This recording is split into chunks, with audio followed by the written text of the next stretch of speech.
hit Oh, this up. you So good, bro. okay, yeah, we back on live here now. So we'll see if everybody comes back in, man. Hold on. What was your thoughts, man? I didn't get a chance to go back talk about the rematch, man. No, we Stipe were and talking about Francis, man. Like, Misha Tate. We were talking about Misha Tate. yeah, that's right. Yeah. Okay. Yeah, Misha Tate.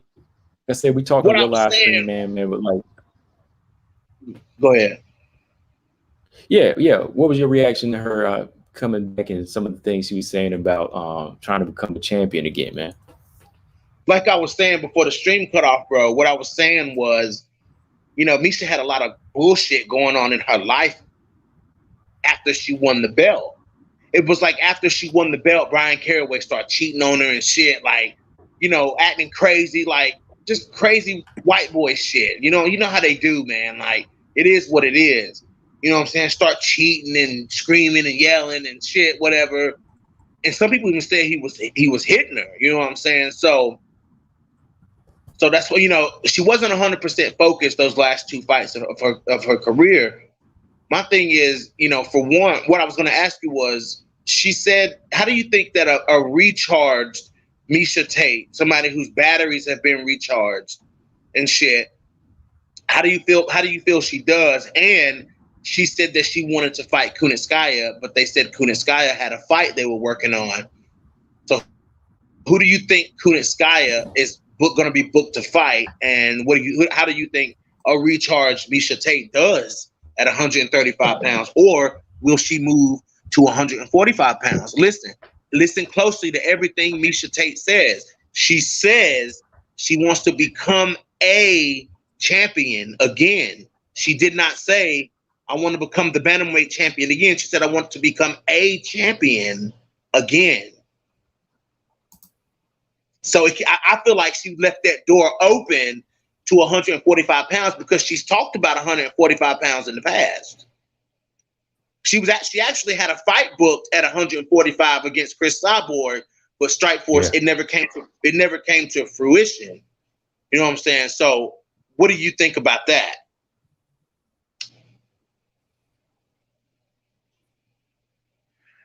You there, Combo?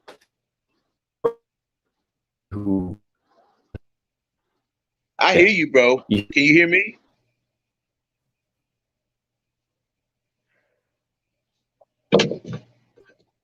Combo.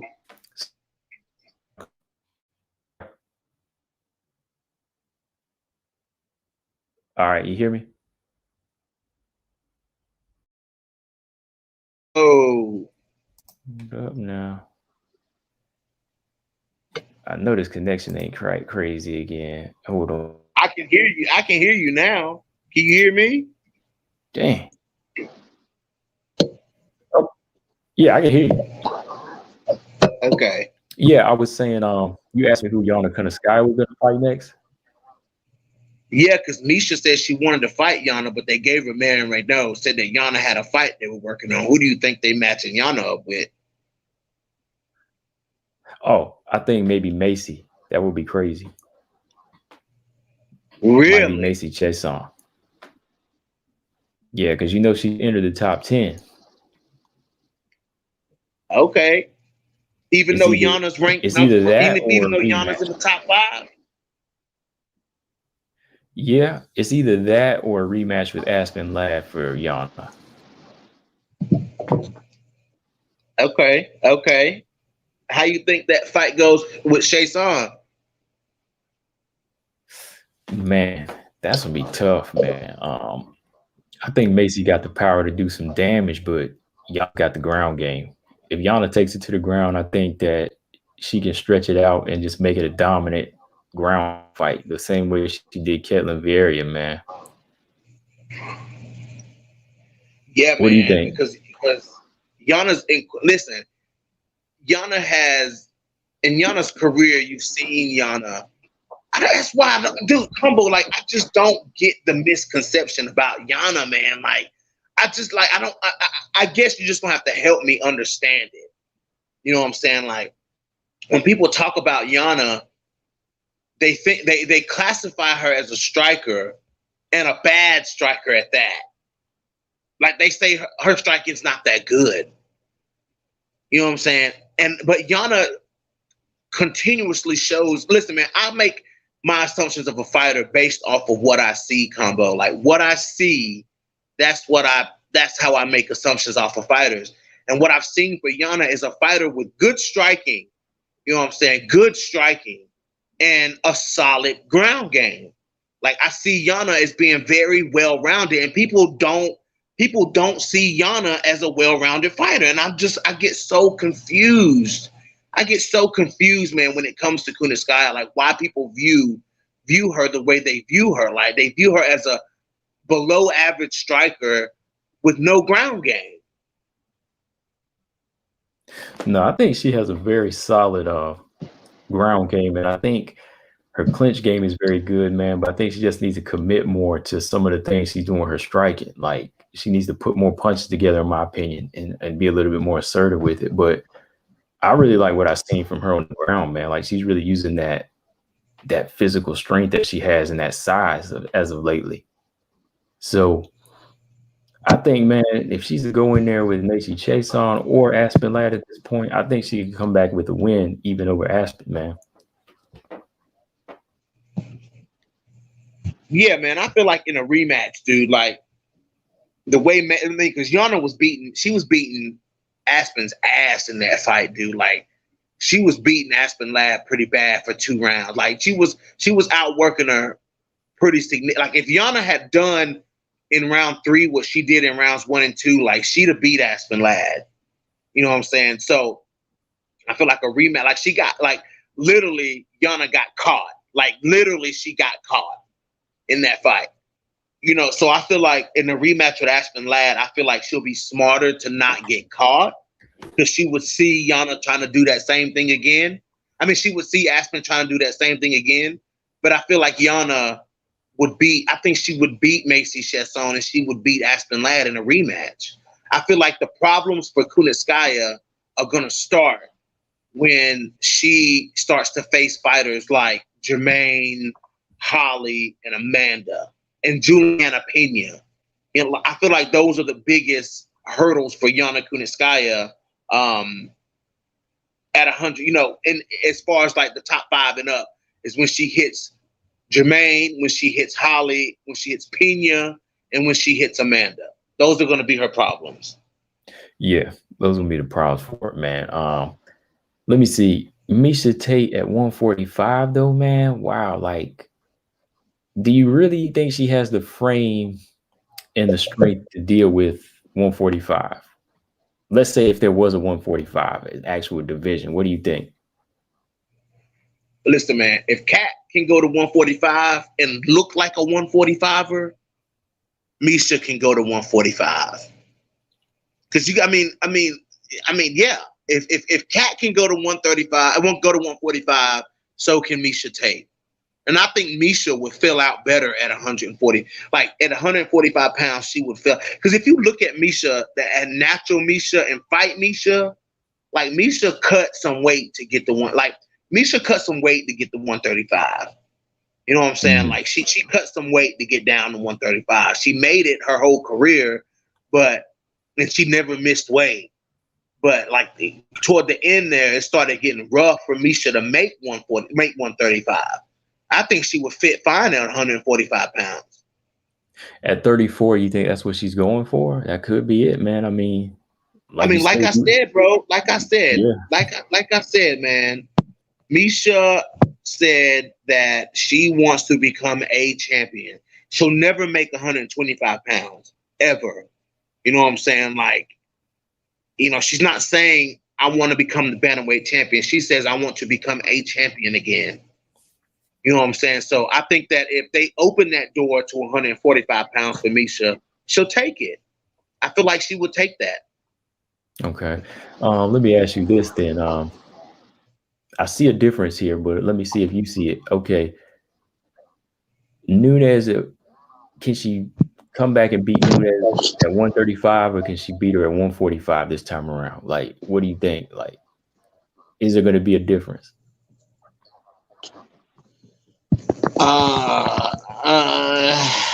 Yes. Yeah, I think that if Misha Tate can go in here and be a better, more evolved Misha Tate, absolutely, absolutely. I think the fight would be a much different. I'm not saying she's going to win, but I will say it'll be a much different fight than what it was. Because, like I said, man, like I said on my live stream when we were talking about it, nobody knew Amanda Nunes had that type of fucking power. Nobody knew that.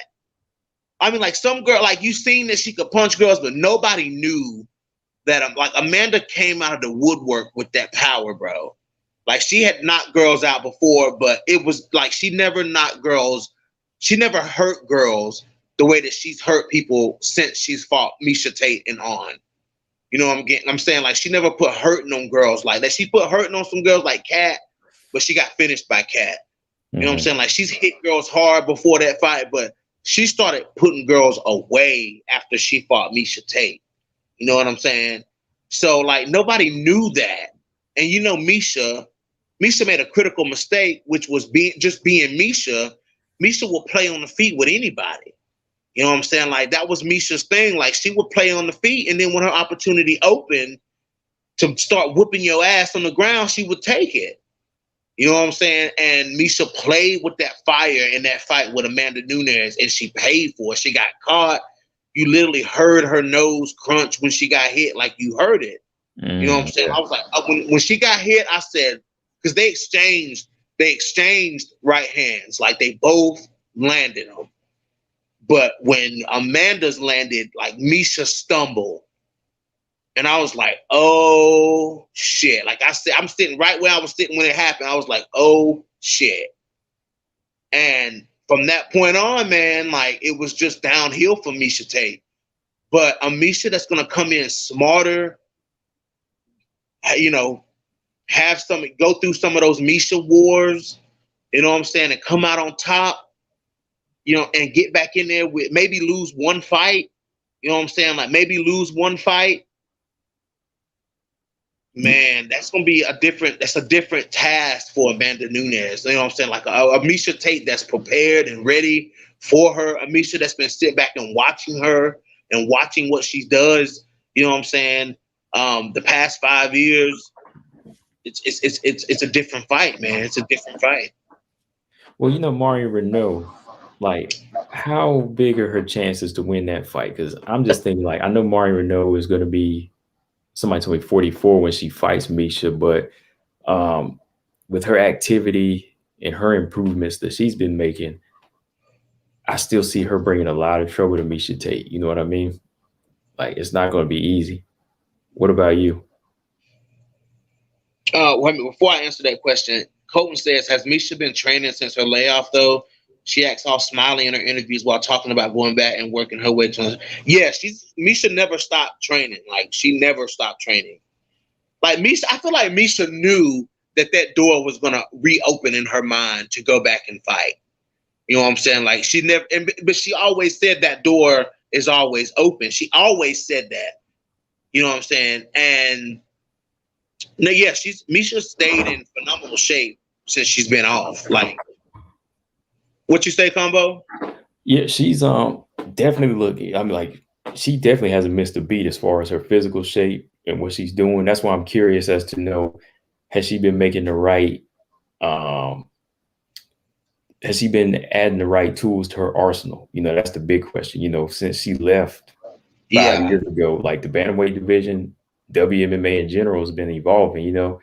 So it's important that she's been doing that. That's my main question. You know, I know So, she's and been, then you said what would Marion Renault do? Or were you asking me how that fight was going to go with Marion Renault?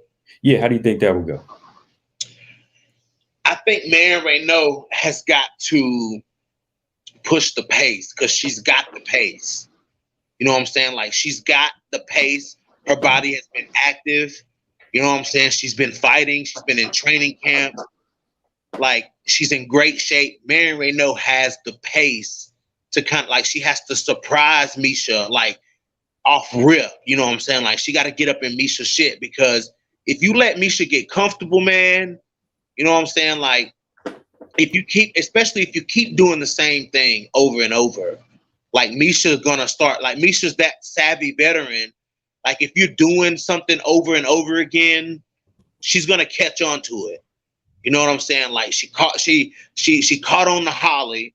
You know what I'm saying? She caught on to Jessica. She was getting beat up by Jessica I, man. It's crazy to say that, but Misha was getting beat up by Jessica I in that fight. You know what I'm saying? She dropped Jessica I in that fight. I say what? She dropped Jessica I in that fight too. I thought it was like a jab, man. She dropped Jessica I twice in that fight. Yeah. But when that fight first started, like Jessica I beat Misha Tate up like on the feet. Like the boxing, like Jessica I's hands are kind of quick when she want them to be. You know what I'm saying? And she was boxing Misha Tate's face off in that first round. But she was doing the same thing. You know what I'm saying? She kept doing the same thing or the same attacks over and over. They were landing. So, you know, if something is working, of course, you know, people are going to keep using it. And Misha caught on to it. And that's when Misha started landing them bombs. And then she jabbed her and she dropped her. I was like, what? Yeah, I remember that. What? like Jessica I, like Misha dropped her with a jab, bro. I was like, damn, Jessica I, like Jessica I, man, we done seen Jessica I get beat up, dude. That's what I'm saying. Like, we see her on the raw end of so many things, man. Like, it's either the shotgun jab or the baseball kick to the head. Now, Alima McFarland submitting her, man. Damn. Yeah. It's so funny, man. Let's see Jessica get beat up. But man, like Misha has a real opportunity here to like really become, like, she's already in the history books for being a UFC champion and winning the belt in possibly one of the greatest championship comebacks, you know what I'm saying, of all time in that fight with Holly Holm. You know what I'm saying? Like Misha, she emptied her gas tank to win that belt, man. And I think after that, she was just, with everything that was going on in her life, man, you know what I'm saying? Like that fight with Holly took everything out of her to beat Holly. You know what I'm saying? And you know what I'm saying? And you know, but I feel like she's got a real opportunity to really become like a legend. Like if Misha can be known for losing to Ronda Rousey, win the belt, you know what I'm saying, pretty much get retired by Amanda Nunes, you know what I'm saying, just bludgeoned by Amanda Nunes, and then is able to come back, win and you know, win fights and then defeat Amanda Nunes, like knowing who Amanda Nunes is now, that would just, like, you know, for Misha to lose the belt to Amanda and Amanda hold on to the belt until Misha comes back and beats her. That's what kind of story is that, dude? Like, that's the wild story. Yeah, that would be like a second coming, man. That's what I'm saying. Like, there's no reason not for her to try it. I mean, because come on, think about it, man. Like, the bantamweight division needs some type of light right now. That's why I think I was telling somebody the other day that when I did a video, I was just like, hey, I mean, they can't do any worse right now. I mean, look, the bantamweight division needs somebody that's going to bring it to life, that has some guts to go in there, you know? Right. And we all know that, like, no matter who you are, like, Misha's not going to go in there scared of you. You know what I'm saying? Like I'm like Megan, like Misha would never pull a Megan Anderson. You know what I'm saying? Look, I got to give her credit. Look, Misha, when it comes to heart and guts, like, it's on another level, man. Like, you won't see her freeze up in a fight. Like, when she got stopped by Amanda Nunes, she got stopped because Amanda's that good, you know, and she was going to try. She was going to try, but Megan Anderson, it was just like, whoa. You know, she was just like, I can't do anything. I'm going to just let her win. You know what I mean? It was deer in the headlight syndrome, man. Yeah. And I mean, like, I don't know what was going on with Megan. Like, I'm like, has a bigger heart than Ronda Rousey, man. Like, you think about it. Oh, absolutely, man. Absolutely. Like, even Amanda Nunes said, she was like, I got hit by Misha and Ronda. She said, you know, she was like, I fought Misha and Ronda. She said, Misha went after it more than Ronda did. You know what I'm saying? Like, you know, Misha attempted a takedown. Like, Misha was swinging. You know what I'm saying? Like, you know, she said she prepared more for the Misha fight than she did the Ronda Rousey fight. And Amanda said because she said Misha Tate is a better fighter than Ronda Rousey. You know what I'm saying? Like, I mean, just that heart, man, that heart makes up for it. You know, the guts and the heart can fill in some of those gaps, man. You know what I'm saying? Like, it can fill in some of those gaps with a fighter. Yeah, man. Shoot. Well, look, I'm looking forward to this to see what she can do in this comeback. Before we wrap it up, there'll be was there any other fights that you wanted to talk about, man? Anything else coming up, like flyweight, strawweight that you're looking forward to, man? Like strawweight division, Whaley, Rose. How you think that's going to go? We got Mackenzie Dern and Nina Ansaroff coming up. Yeah. We got that. Yeah. You know, Robert Henry says Misha was more willing to die in there than Ronda. Absolutely. Yeah. Absolutely. Mm-hmm. Like Misha went to the trenches with people. In most of her fights, she went to the trenches. Like every fight with Misha was like a nail biter. Like, you know, like whoa, you know. But yeah, Mackenzie Dern, Nina Ansaroff, man. I think Mackenzie Dern is gonna get this win, dude. And if Mackenzie gets this win, we got to put her in the conversation, dude. Like, Mackenzie Dern is in a peculiar place. Like, if she beats Nina Ansaroff,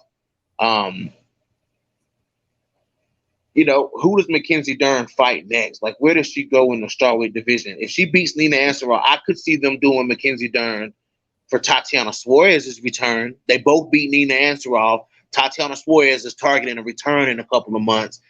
Make the Mackenzie Dern Tatiana Suarez fight. You know what I'm saying? Oh yeah, like, that would be good, man. That would be good. Make that motherfucking fight. Whoever wins that fight fights for the damn belt.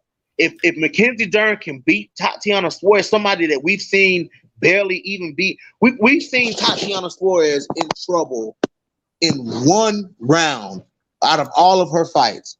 And she was barely in trouble there. You know what I'm saying? Mm-hmm. We've seen Tatiana Suarez we've seen her barely in trouble in one round out of all the rounds she's fought in the UFC. If Mackenzie Dern can beat Tatiana Suarez, then give her a title shot. Wait, so you said if she beats Mackenzie Dern, she can get a title shot next. Is that what you think? I think all Tatiana Suarez being undefeated, I think all Tatiana Suarez needs is a win. Yeah, I just think Tatiana Suarez needs to come back and win. She comes back and wins, she'll fight for the belt because she could have fought for the belt after she fought Nina Ansaroff. Right. They were fighting for that number 3 spot. Number three fighter should be prepared to fight for the belt. You know what I'm saying? You should be able to say, okay, the number 3 fighter gets the title shot. And everybody should be okay with that. So, if Tatiana would be okay with that, say it again. You think Joanna would be okay with that? Probably not. Probably not. You know, Joanna gonna talk her shit no matter what, bro. She gonna have her opinion, bro. But she's earned that right. Joanna's earned that right to have an opinion about anything in that division.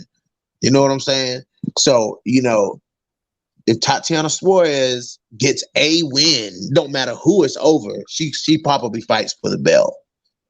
Okay. But as far as Nina Ansaroff, man, like Nina is very well rounded, man. Listen, she was making Tatiana Suarez work for takedowns. I think it's gonna be hard for Mackenzie Dern to take down Nina Ansaroff. That's gonna be hard because Mackenzie Dern does not have the best takedowns.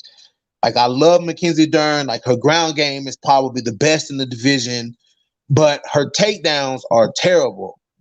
Like, I mean, I'm just being real. Like, her takedowns are awful.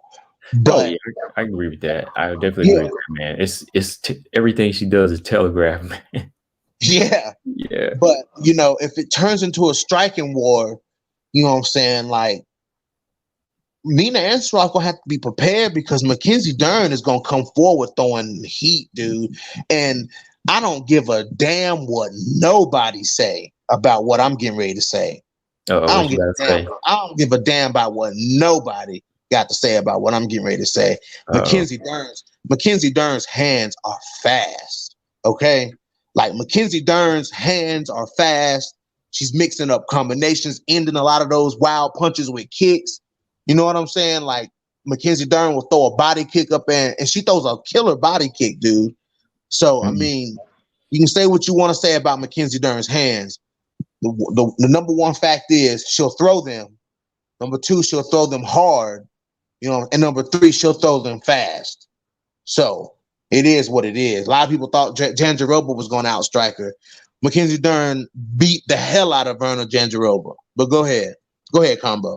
Yeah, she's got youth on her side, so she has natural speed and natural power. I think the technical side is what she's really polishing up on. But I didn't ever really notice the speed too much. I guess I'm so caught up on the power, but shoot, I'm gonna have to go back and look, man, before I disagree. So yeah. What do you Gary Baldwin's comment? What do you think of that comment right there? Nina Ansaroff's gonna win.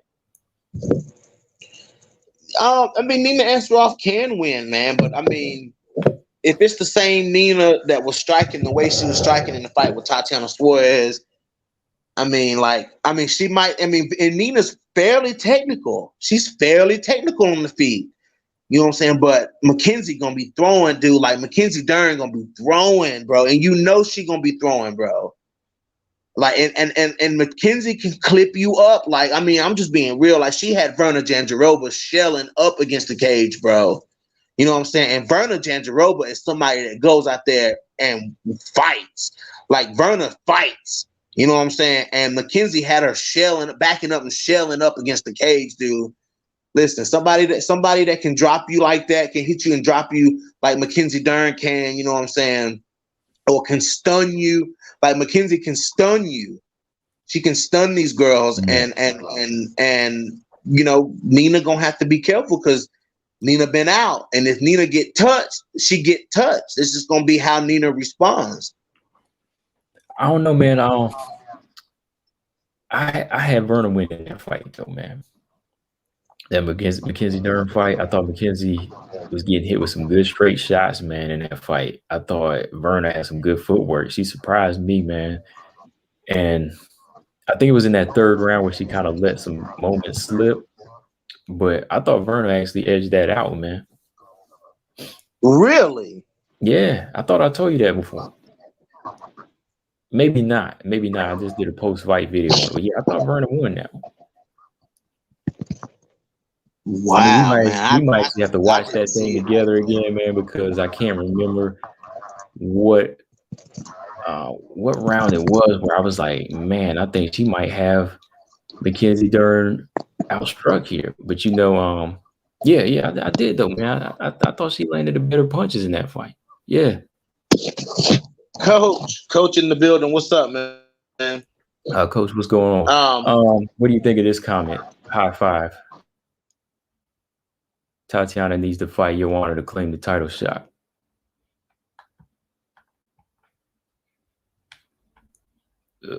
BJ in a dead zone.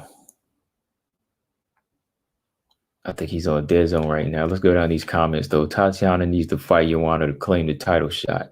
Yeah, that would be a good fight. Can you hear me, Combo? Yeah, I can hear you now. Okay. Yeah, okay. Joanna, we know ain't nobody really messing with, like, Joanna got some of the best striking in the division, man. You know what I'm saying? Like, we know that. We know that. And we know that Joanna's takedown, and Coach talked about this before. Joanna's takedown defense is the best takedown defense in the game. Oh yeah, you know what I'm saying? So, but Tatiana Suarez is the best wrestler in the division, and arguably the best wrestler in women's MMA.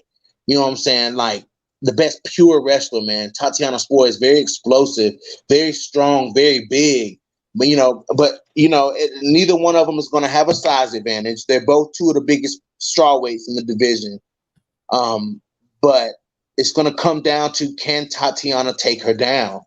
You know what I'm saying? Can Tatiana throw that power, that power left, that straight left? Can she land it on Joanna, and can she get the fight to the ground? And can she get, and if she gets the fight to the ground, can she keep Joanna on the ground? That's the question. Those questions have to be answered. Yeah, she's gonna have to take some. She's gonna have to take some pages out of Valentina's book whenever she tried to get Joanna down. You know. Yeah. She's gonna have to do in that one. Let's see, Joanna's scared to lose her opportunity for the rematch because Whaley will be busy attending other deserving contenders. Yeah, she's trying to hold on to that spot she feels like she deserves. So yeah, it's gonna take a while for her to get a fight. What do you think? A non-title fight. Yeah. I think it might be a minute. She gotta beat somebody, like she gotta beat Zhang, or she gonna have to beat Tatiana, or she have to beat somebody with worth in order to get that fight. Maybe even Marina Rodriguez, but you got Marina Rodriguez floating around out there too, man. You know what I'm saying? Like, Marina Rodriguez is floating around out there. You never know. Yeah, well, she's arguably one fight away from her. Yeah, like she's arguably one fight away from a title shot. So I that's the fight to make, bro. It's either Joanna and Jon or Joanna and Marina Rodriguez. Has Marina fought Jon? She ain't fought Jon, has she? No, she hasn't. See, even that would be a good fight. If Jon beats Carla, right? Because if Jon can beat Carla, then she should fight Joanna Jędrzejczyk. Or she should fight Marina Rodriguez. That'd be a good fight. Yeah, that would be a good fight. That's a good one. Yeah. But who you got in that Jon Carla fight though? Man,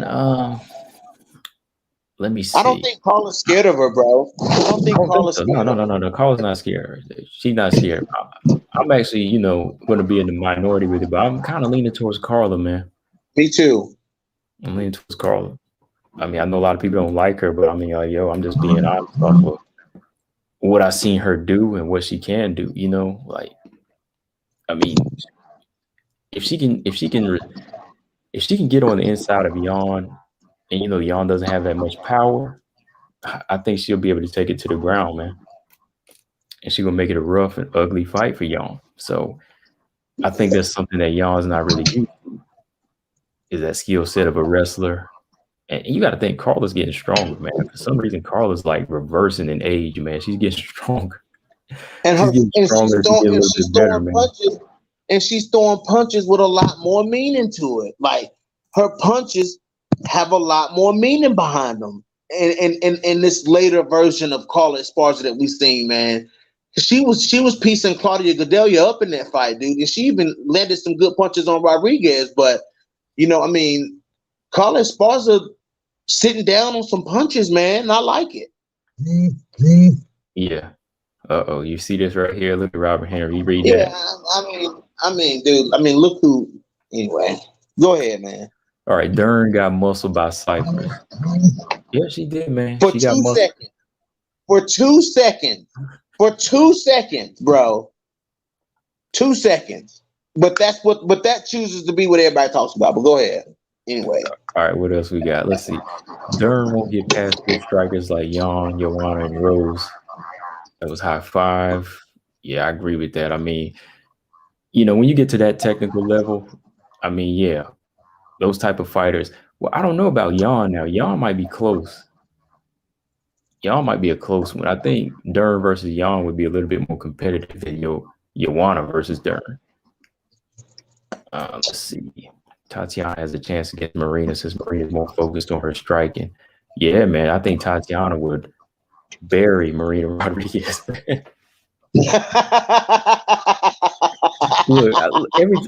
I'm sorry. Look, every time I bring Tatiana up, I get disrespectful to everybody because that's the type of monster that she is, man. I'm sorry. Yeah, dude. Yeah, like I was wanting to see Andrade versus Tatiana, man. Like, that's the fight that I wanted to see. And when I talked to Tatiana Suarez, I asked her about that. She was like, if that's what the UFC wants, she was like, put me in there, like, let's go. Like, and I was like, wow, like, that's the fight. Like, a lot of people want to see that fight. You know what I'm saying? Two bulls go in there and meet in the middle of the octagon. Like, what the fuck is gonna happen? Man, I gotta get her on, man. I gotta talk to her, man. We gotta talk. Yeah, you gotta talk. You gotta talk to Tatiana, man. It'll take her a minute to open up. Once she open up, like, that's when she start dropping bombs. Like, she'll drop bombs if she's got any, bro. Because that's when she was like, on my show, she was like, yeah, and Michelle Watterson ducked me. So, and I was like, whoa, wait a minute. You can't just say that and keep talking. What happened? You know what I'm saying? Like, you gotta explain that. And she ducked her. Like, she ducked her. She ducked Tatiana Suarez. I had found a receipt too one night. I found a receipt on Joanna ducking that fight. Joanna said she didn't want to take that fight. It was back in 2019. So, yeah. What, so, with Tatiana? Yeah. Mm-hmm. Oh, yeah. But Joanna, she'll pick and choose her fights. But like, once again, when you have done what you've done, when you've done as much as Joanna, you can do that though, bro. Yeah.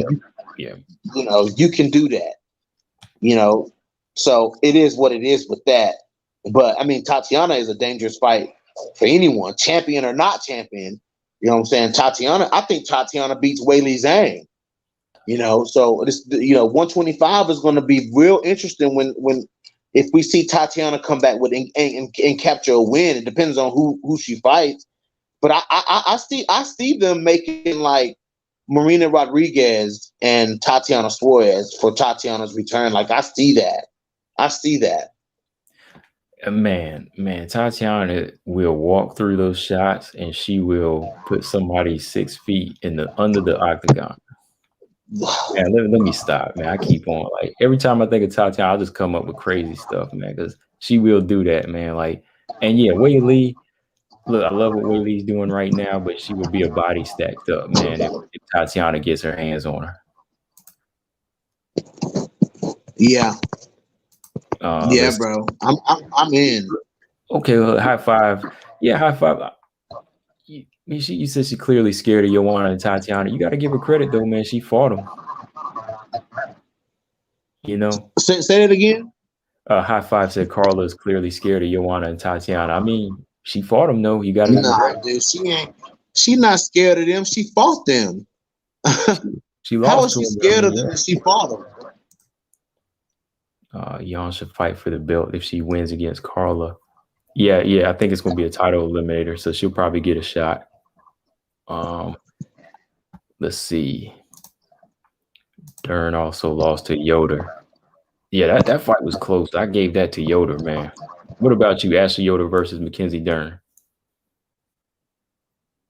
Fight, bro. What'd you say? Won that fight. You think she won that? Okay. I thought Yoder did. It might have been something in the third round that swayed the judges. Maybe I got to go back and look. BJ just fell out again. He'll probably pop back up. Robert said I got to stop being disrespectful. When it's Tatiana, I mean, that's what she do, man. So. Yeah, man. I feel like, well, yeah, and Yoder dropped her. She dropped Mackenzie Dern in that fight. She put her down.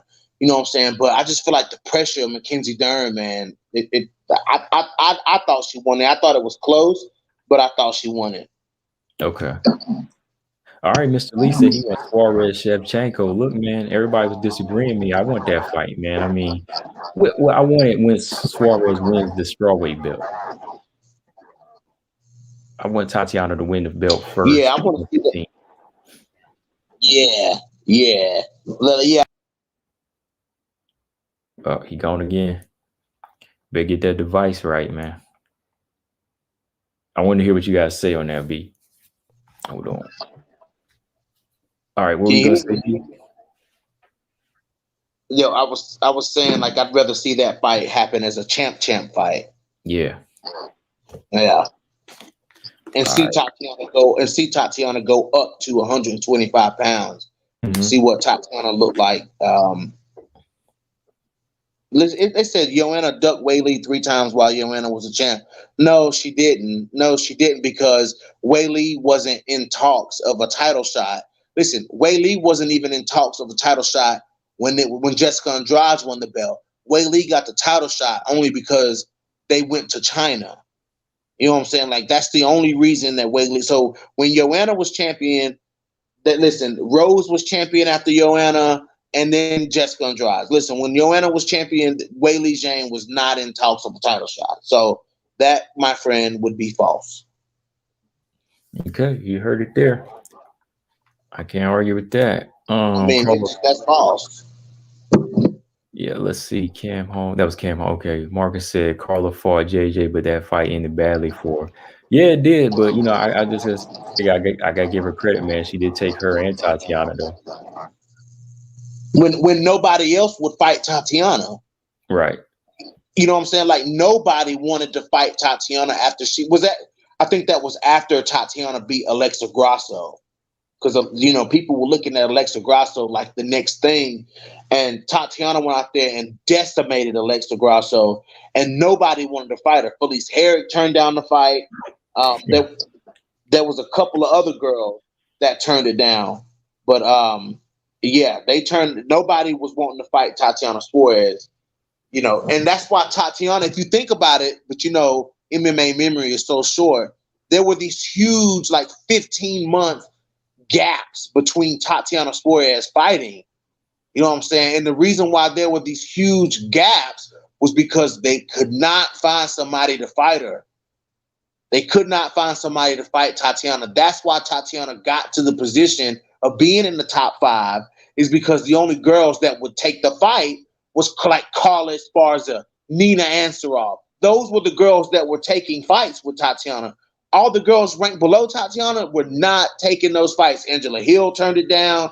Like, Ashley Yoder turned it down. All those girls turned the fight down. You know what I'm saying? So yeah, that's why.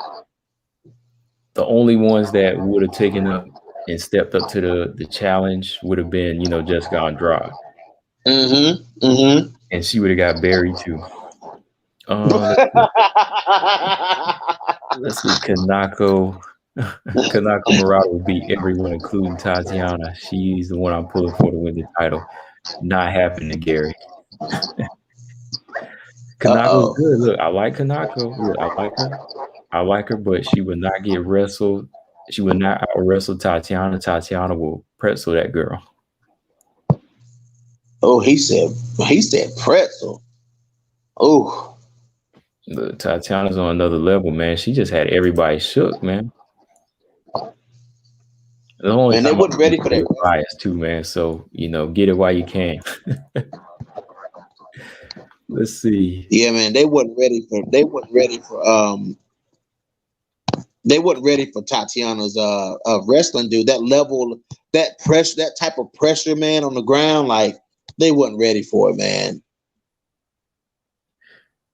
Okay, High Five said we haven't seen Whaley's ground game, and she was only once in 20 fights being taken down. So Tatiana won't get that. She won't get that easy takedown for sure. Has she ever had somebody like Tatiana trying to take her down? That's what I was Has she ever had anybody like Suarez trying to take her down? Okay, High Five. Do you think Tatiana's gas tank is suspect? No, man. I ain't never seen Tatiana fade as far as cardio. She faded in that 3rd round because she was injured and was in a lot of pain. You know what I'm saying? That's why Tatiana backed off in that 3rd round, is because she was hurt. You know what I'm saying? Like, she was hurt. You know what I'm saying? So you can't really say Tatiana's gas tank is suspect, because it's really not. Like, we've seen Tatiana maul girls for 3 rounds. You know what I'm saying? Like, we've seen her maul these girls and do what we've seen her pure wrestle for 3 rounds. Like, Tatiana Suarez man. Her gas tank ain't suspect. She's been wrestling her whole life. I used to wrestle in high school. Dude, that takes cardio. Man. Yeah, she got that DC cardio, man. You don't really see, but think about it, Combo. You don't really see wrestlers gas. You don't. You see No, strikers gas. look, when I used to see her wrestle, putting them 3-round fights and just continue to go after, and when I watch Khabib go after or DC go after, you don't really see them like gas out, like on their feet. Like you see Viviana Arujo gas out after throwing like combinations, but Tatiana, you don't really see her gas. Nah. See, Robot Chicken Wing said Tatiana is one dimensional. You know, Robot, you know, they said the same thing about Khabib. I argued this point to the moon and back about Khabib. You know what I'm saying? When your wrestling is that good, man, you can do what you want to do on the feet. You know what I'm saying? Like when your wrestling is that good, you can do. Khabib did what he wanted to do to people on the feet, okay? Because his wrestling is so good. When you got that threat, look at Dan Hooker and Michael Chandler. Michael Chandler is a damn wrestler. He looks like a wrestler. He's built like a wrestler. You know what I'm saying? And Dan Hooker was dancing on the outside, concerned about the grappling, concerned about the wrestling. And look what happened to Dan Hooker. He got hit with one punch and got knocked the fuck out. You know what I'm saying? Yeah. So man, when your wrestling is that good, man, you do what you want to do on the feet. Man, okay, hold on real quick. Mr. Lee said, can you explain the delay in Weili Rose fight, please? And thank you. I'm disappointed this fight took so long. Well, the delay was a couple of things. There was a couple of things on Rose's side. I think maybe some money, but there was some family issues. Location, you know, some traveling issues with Weili. And, you know, of course, the Singapore thing fell through because the government was still taking like COVID protocol precautions. So, you know, it got moved back here to the States. So yeah, a lot of delays, man, a lot of delays in there. And so Robot Chicken Wing said Khabib and Tatiana are from two different planets, my G. Combo, I'm gonna let you go, man. I'm gonna let you talk. I'm gonna let you answer that, homie. Wait, he said Khabib and Tatiana are from two different planets. Okay, what planet? I mean, no, they're from the same planet, man. They're from the same planet. Look, they are from the same planet, man. Look, they are from the planet Destroyer, man. Bruh, listen, you can't tell people that, dude. You just can't. Something people are not going to understand, man. When you're wrestling, listen, let's talk about the similarities between Tatiana and Khabib. All right. Yeah. They get you down, man. They get you down, and it's just a beating, bro. They put a beating on you. That's just like, I mean, dude, I can't, dude, listen, what those two do is just something you don't see, man. You don't see it like that. You know what I'm saying? You don't see people do that to people like that. You know what I'm saying? Like, if you want to see great wrestlers in the UFC, you know what I'm saying? You know, when I'm going, my dad is an old head. My dad is over 60. So combat sports to him was the Muhammad Ali era of boxing. You know what I'm saying? A very small window of combat sports. So when I show my dad, he goes, I tell my dad, this is mixed martial arts. This is not just people. His view of mixed martial arts is 1997 UFC. I mean, 94, 95 UFC, where they're throwing, doing whatever they want to do in there. And I tell my dad, no, that's not what it is now. You have strikers, you have all these different styles of striking, including boxing. Okay. You have clinch work. You have all these different things that go into mixed martial arts. And then and my dad says, well, what about the people? He goes, well, what about, people who choke you out? And so I show him people like Damian Maya and people like Jillian Robertson and people who submit, Mackenzie Dern, women's fighters who submit you, you know what I'm saying, in these crazy fashions, you know what I'm saying? And so then he goes, well, what about wrestling? He goes, is wrestling a part of it? And I said, absolutely. You know what I'm saying? And then I show my dad Khabib and I show my dad Tatiana Suarez because that's the go-to. That's the go-to when you think wrestling in mixed martial arts. I showed my dad these fights, and he's like, "Oh my God, these people, the first one I showed him was Tatiana Suarez when she fought Carla Esparza. I said, Dad, both of these girls are wrestlers. I said, but look at how dominant of a wrestler one is over the other. And when he watched it, he was like, I didn't think that ground fighting could be that important. You know, so he was like, I didn't think ground fighting was that important in mixed martial arts. And I said, Dad, listen, it's very important, but these two are the two. These two are the two right here. That's the poster children for wrestling in mixed martial arts. Listen, man, if you're trying to say that Tatiana and Khabib ain't from the same planet, you're crazy. Yeah, man, they are, man. I mean, like, when you look at them two and what they can do on the ground, I just think back to that Edson Barbosa fight, man. I just think back to that fight and just see what Khabib was able to do, and then what Tatiana was able to do to Alexa Grasso and a wrestler like Carla Esparza. Like, it was just all of this physical strength. Like, she's controlling every part of your body, and like, you can't do anything. It's like being wrapped up by an anaconda. All you can do is just live out your last breath, and that's it. Right.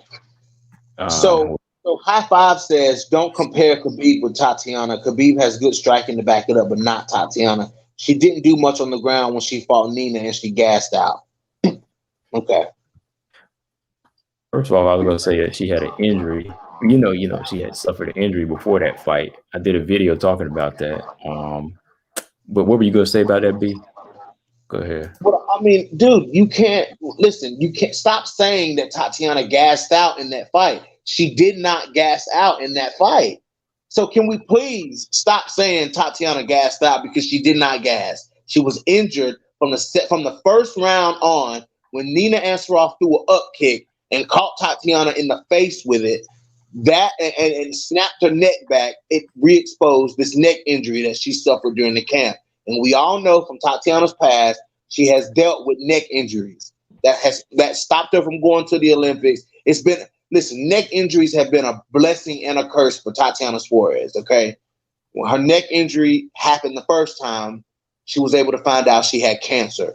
She beat the cancer. She's still fighting the neck injury, okay? When you're severely compromised like that, when you're severely compromised, you know what I'm saying? Like, and you trying not to show it. That's what you saw. You didn't see an exhausted, tired Tatiana Suarez. You saw an injured Tatiana Suarez. So please stop saying that. And we all know Tatiana's striking has to evolve. Khabib's striking had to get better. You know what I'm saying? The Khabib that fought Gleason Tibalt couldn't have been the same Khabib that went in there and pieced up Justin Gaethje. You know what I'm saying? Like, those two Khabibs, like the Khabib that fought Gleason Tibalt couldn't have been champion Khabib. You know what I'm saying? Khabib had to get better, and he got better with his striking over the course of all of those fights that he fought. So don't act like Tatiana Suarez isn't working on her striking. She knows she needs to do that. So chill out. All right, I gotta make a pit stop real quick, but I got Savage in the building. Go ahead. What's going on, Savage? Hey, how you doing? Hey, BJ, what's up, man? What's up, dude? All right, so let me approach this at a certain angle, okay? Let me start off by saying, man, your phone breaking up real bad. Is it? That's not me. It was. Well, might be me, bro. My phone be. Well, here's the thing. I don't put. Here's the thing. Looking at it from different angles. No, I don't put Tatiana. I wouldn't go as far to say that she's not from the same planet. I think that's kind of a stretch. I mean, I don't necessarily know every little thing about the traditions of wrestling, but definitely there's some similarities there in the way that they get on competition and dominated them, and the chain wrestling aspect. I mean, but Khabib is he's more advanced than most wrestlers. But that's my thing. Like, yes, you have to look at the wrestling because I think the wrestling is a basic entry point for most people in the mixed martial arts who don't like understand it. Like they understand the stand up part, like boxing. Maybe they might understand a little bit of Muay Thai, and on the ground, it's pretty much just wrestling. Of course, more people now know a little bit more about jujitsu, but to me, what Khabib do is, to me, Khabib is a good striker, and he's an improving striker, but he mixes the striking with the threat of the takedown. I think that's something that helps a lot of people understand when people say he's a good effective striker. I think he's actually a good striker by the time he stopped, if he's officially stopped.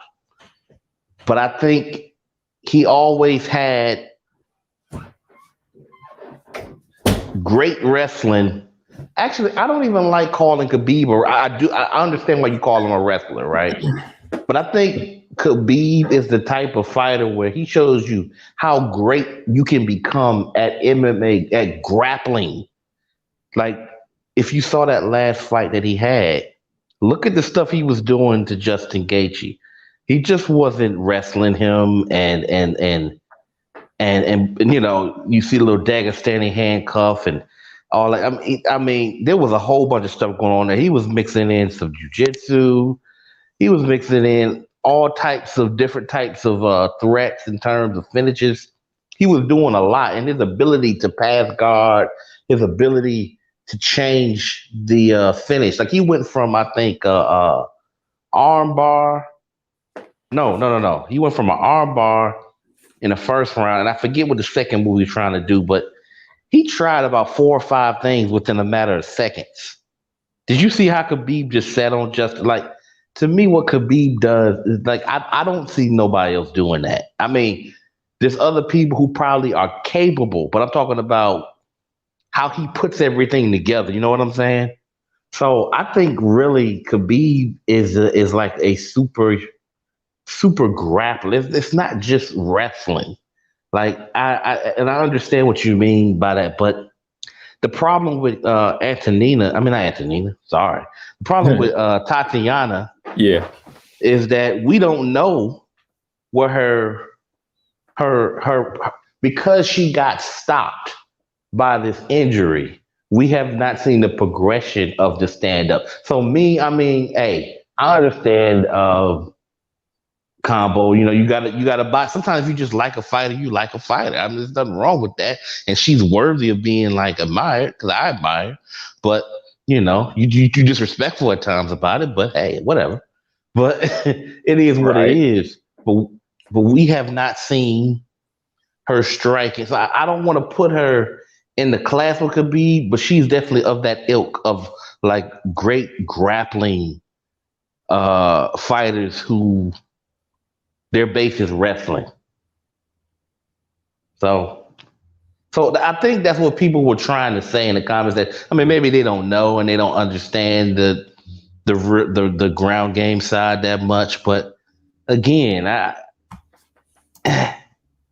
I just think Khabib was complete to a degree in terms of his ability to be effective on the feet and on the ground.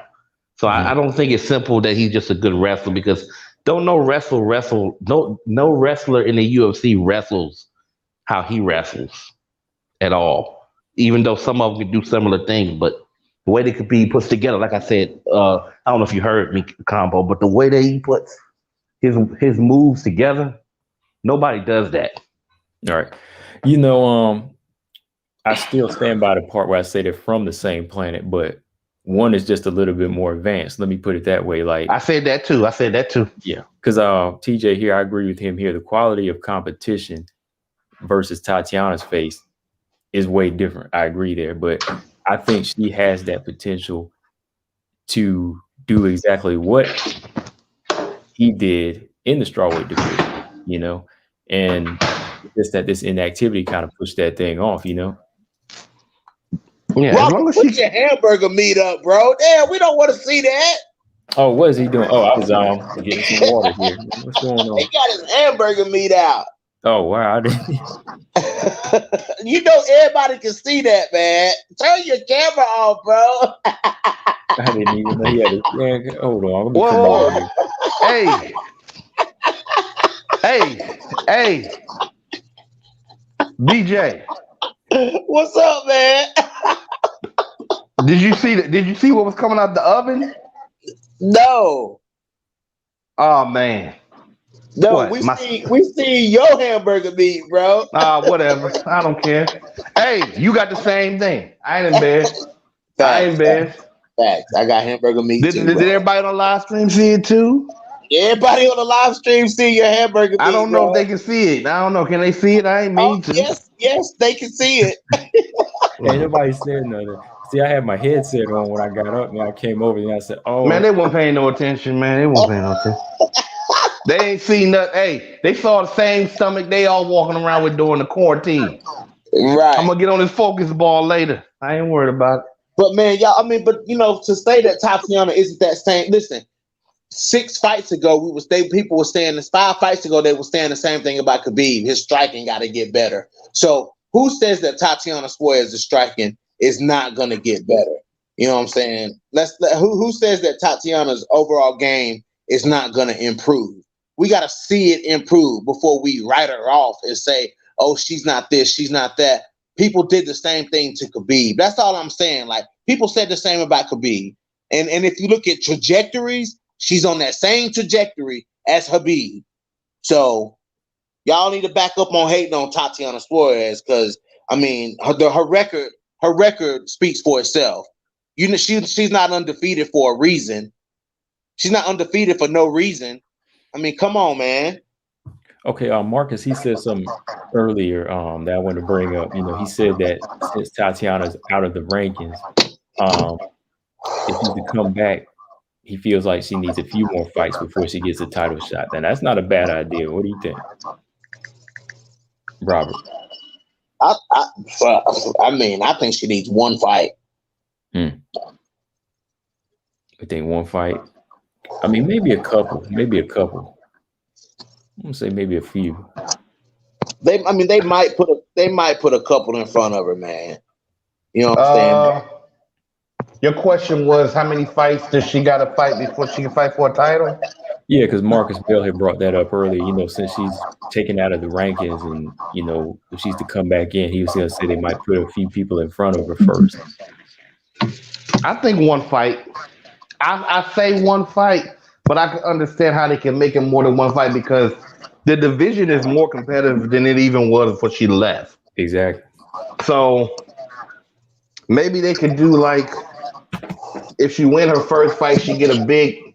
Yeah, you know what? I'm gonna say two because you don't know what version of her's coming back, and so give her a competitive fight that's maybe winnable, and then if she looks good in that, maybe they can give her a top contender, and then like, hey, if you win, you got it. But you know, I mean, I would do one for her over Joanna because I'm so sick of the way she act. But uh, yeah, two fights is fair. Okay. Yeah. Yeah. TJ said kind of depends on who she beats too. Yeah. Okay. Let me see. Marcus said when Tatiana faced Nina, in which Tatiana's neck was injured, but it showed us a glimpse of what could happen when wrestling fails her. Okay. Her wrestling didn't fail her though. Like when did her wrestling fail her in that fight? The only thing she wasn't able to do was get off a lot of her ground and pound. Tatiana did not listen. Every time Tatiana, oh, here we go. What? Every You hear a time, bag open? I heard a bag. yes. Yeah, go ahead.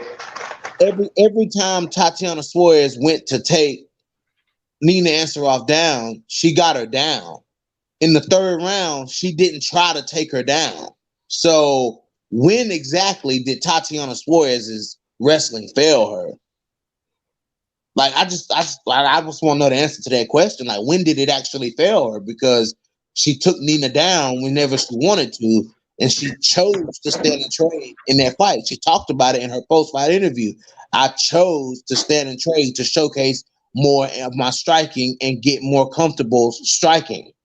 So, Marcus Bell, don't tell me you shooting blanks in the wind again, bro. You got to back this stuff up with facts, homie. You hear that, Marcus? All right, you gonna I'll wait for him to come back with something on that. You're gonna have to back that up with facts, bro. That's a false statement that when her wrestling fails, or her wrestling has never failed her, which is why she's undefeated. Hold on, BJ. What I was saying, I don't know what Marcus was saying because I wasn't looking at it, but I was saying she was physically compromised. Now her wrestling didn't fail her because she just couldn't wrestle. I mean, because her wrestle was being, what's the word I'm looking for? Ineffective. You know what I'm saying? She couldn't physically wrestle, so therefore it wouldn't have been effective. So maybe that's what Marcus is saying. He said he missed his BJ. You missed his point. He just responded. Yeah. BJ? If I missed this point, then I guess he's saying that if somebody is able to stop the takedowns, that could happen. You know what I'm saying? I think maybe that's what he's saying, like, because the fight took place on the feet, like she could be exposed, but we haven't seen her. Like she said, she couldn't throw like she wanted to throw because every time she threw her left, which is her power hand, it hurt. She said it was numb. Her whole left side was numb, so she couldn't even feel how hard she was throwing the punch, and it hurt to throw it. So, I mean, we saw a severely, like the one time that we saw Tatiana Suarez choose to stand and strike, she was severely compromised. So, like, we can't really say like that her striking, like we don't really know because like we've only seen it under a compromised situation. We only seen it in a compromised situation.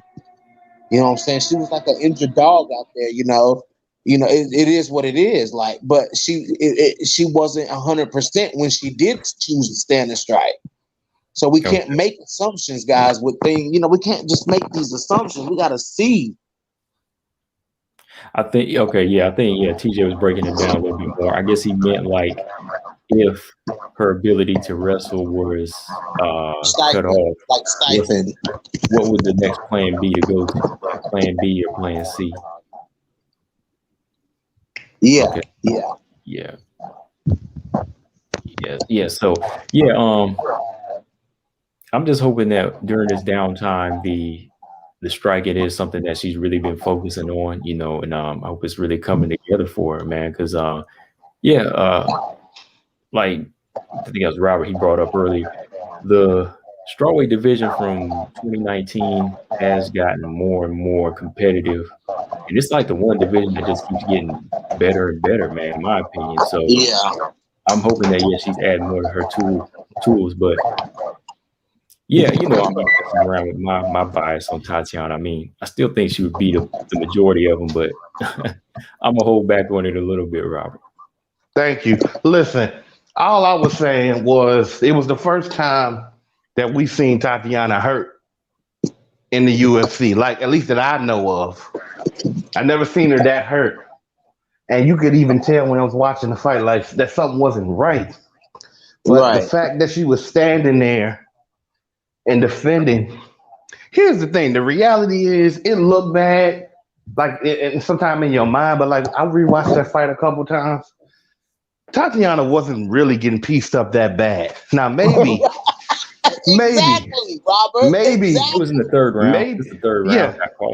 I'll give Nina credit for kind of putting some pressure on her, but there'd have been strikers I would have picked to say, I don't know, if this is Joanna or if this is Rose or if this is such and such on the right night.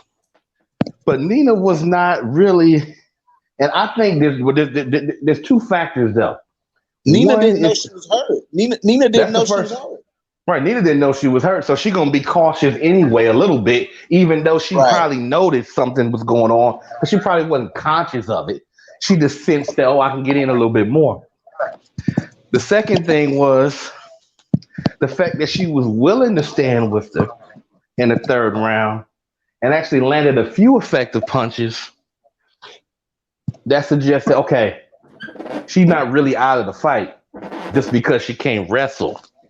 So again, it was one of them type of weird type situations that you don't see.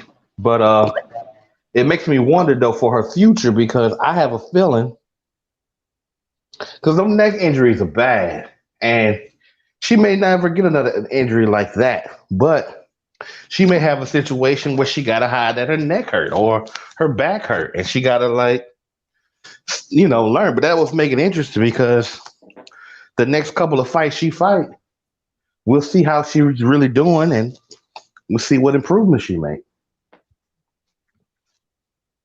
Yeah. Okay. Yeah.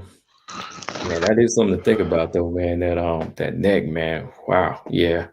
I just hope that she can overcome that, man. Let me see. Ebos was the right match to make for returning Tatiana. Make this happen so we can get a hint of how Tatiana can fight other strong women around the fight.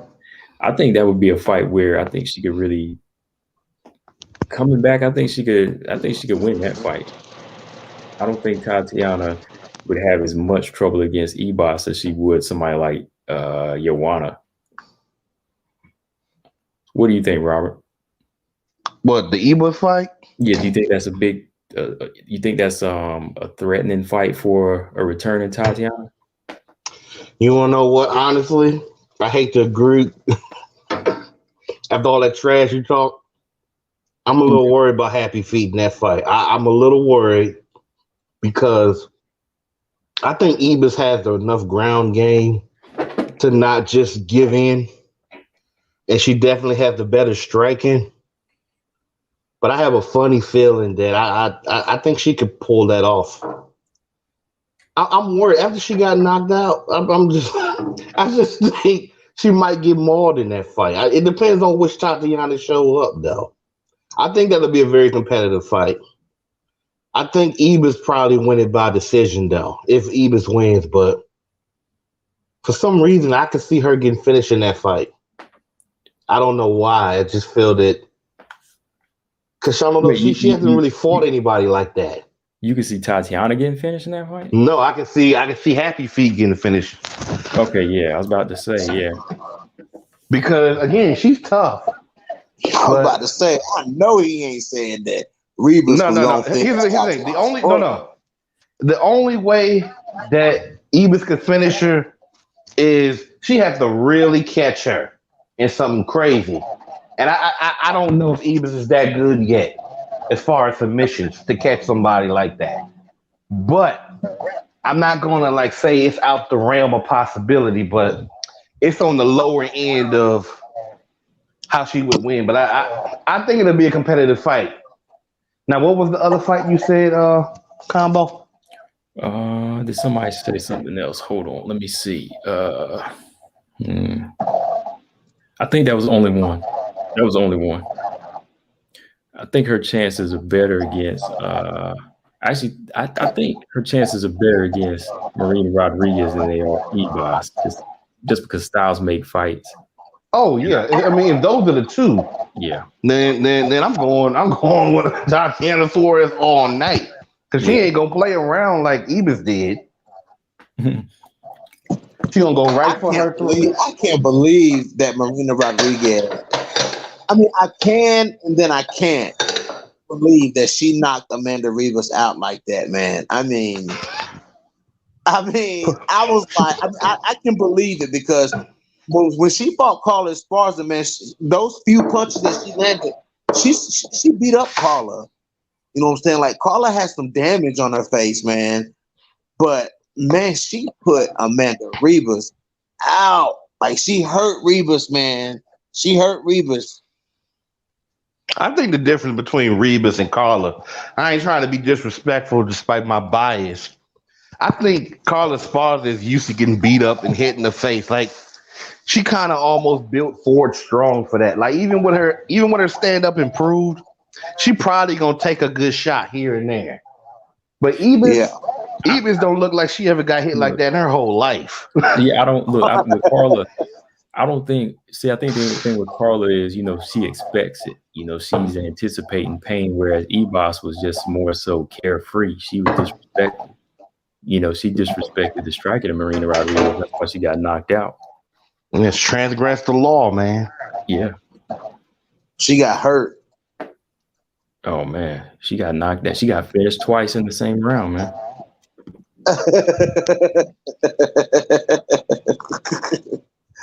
Yeah, man, she did, man. That was crazy to see. When she stood up, man, she was on queer street. She was done.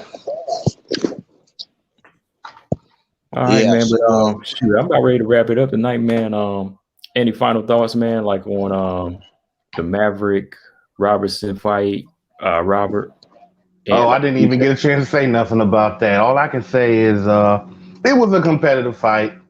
mhm. It was a very competitive fight. It turned out to be more competitive than I initially thought. But, you know, Jillian is a load, but it's just that stand-up game, that wheelchair game, she really got to work on that. But She got work to do, man. But she showed a lot of improvements in that fight. Her striking looked a lot better than it has in previous fights. yeah, she got to be more willing to like stand, fight, and find better techniques for getting people down. Because if you are already a wrestler and a grappler, there's a lot of ways. There's a lot of ways. So I thought it was a good fight, but clearly, you know, it was a clear win for Miranda. But I just think Miranda needed to just focus on one fight at a time. Like it's good that she talks, but just focus on one fight at a time. Those are my final thoughts. All right, and man, shout out to Kamaru Usman, Izzy, and now Francis Ngannou, man. Them three kings, they taking it back to Africa, man. Dang. Yeah. And everybody giving Stipe so much crap, and I'm like, guys, listen.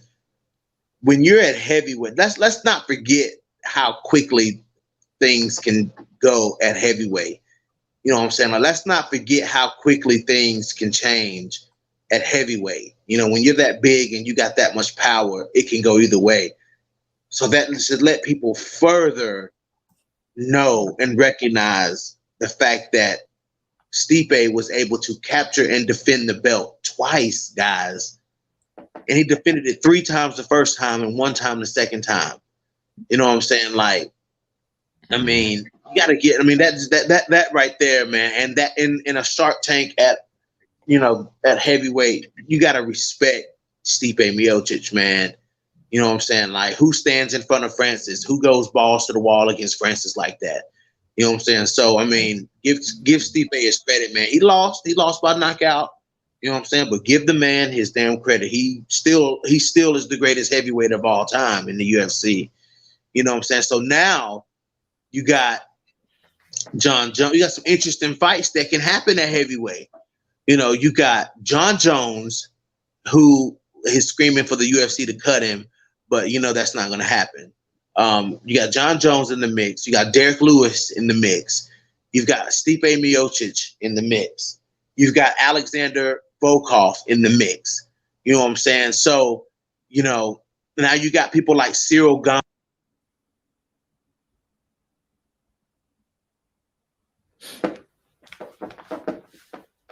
Oh, you got cut off there, B. Oh, he got cut off right. There you go. Can you hear me now? Yeah, you were saying they got who else?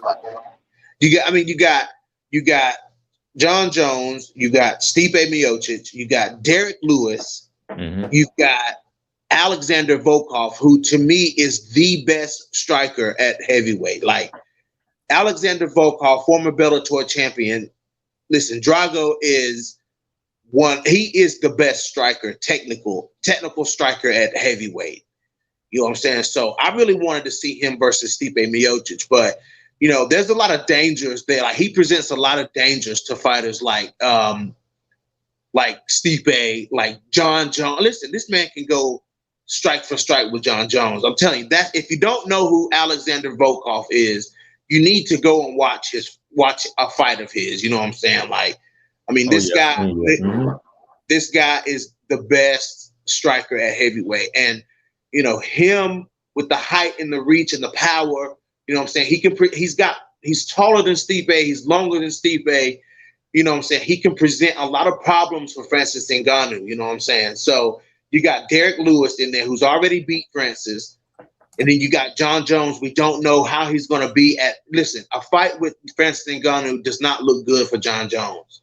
You know what I'm saying? It just does not look good for Jon Jones. But, you know, for people like Cyril Gahn, who just got a big win over Rosenstrike, you know what I'm saying? This guy looks okay. I don't know if he looks quite ready for that top yet.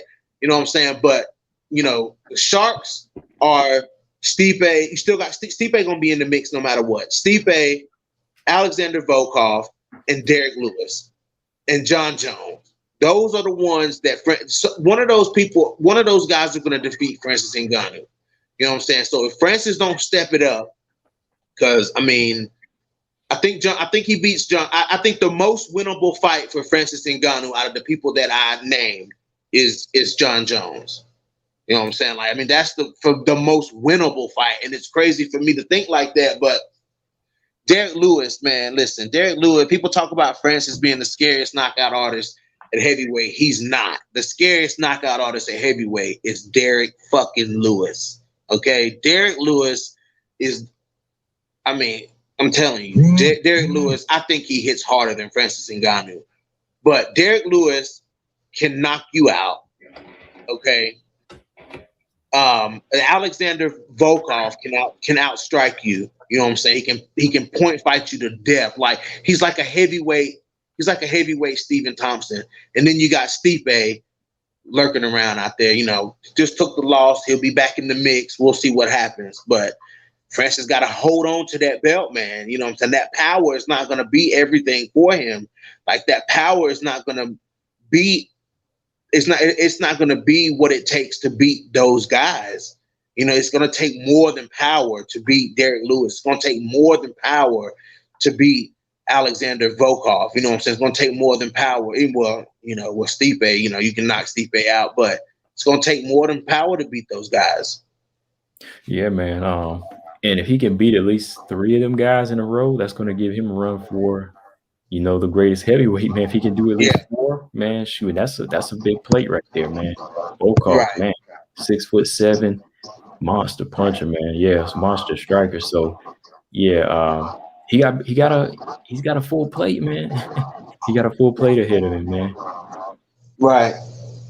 But yeah, man, about to get up out of here, B. Like always, good to come through, have a good conversation with the chat. Let everybody know where they can follow you at, man.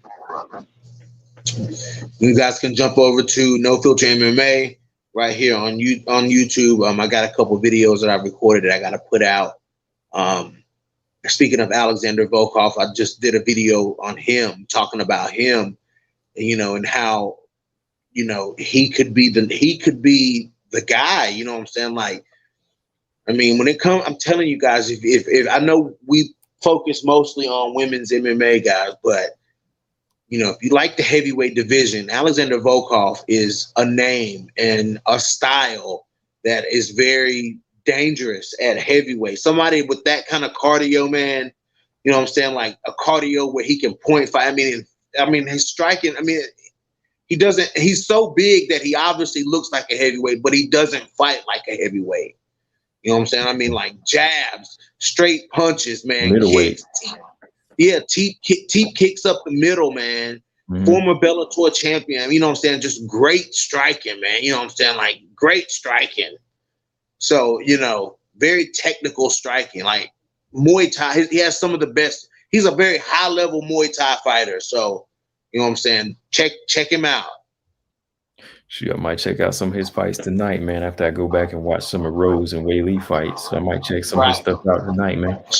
Check him out. Check out Alexander Volkov, man. He's nasty.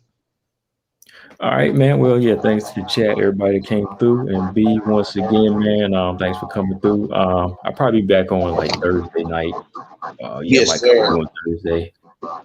And yeah, might be talking about some featherweight stuff, man. I know you got something to say about featherweight division. Oh man, yeah, man. We gotta talk about that. Because we got that Felicia Spencer fight coming up. Oh yeah, got that coming up. Oh man, yeah. So yeah, man. All right, y'all. About to get up out of here. Y'all have a good one. Good night. All right, later. Peace out.